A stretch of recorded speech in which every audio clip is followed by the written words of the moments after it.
त्यांचा कुंभमेळावा 8-10 दिवस करून आलात आणि आपल्याकडे नाशिकला कुंभमेळावा आहे आता आणि तिथे झाडं कापण्याच्या मुद्द्यावरून गेल्या काही दिवसापासून प्रचंड राळ उठते, लोकांचा विरोध आहे.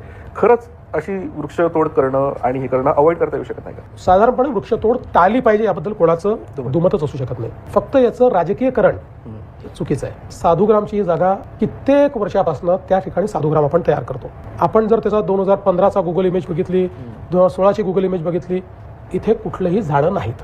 2017-18ला त्या ठिकाणी महानगरपालिकेने एक प्रस्ताव घेतला, अतिक्रमण होत आहे, काही वृक्षारोपण केलं पाहिजे. आपली ही 50 कोटी वृक्षाची स्कीम चाललेली होती.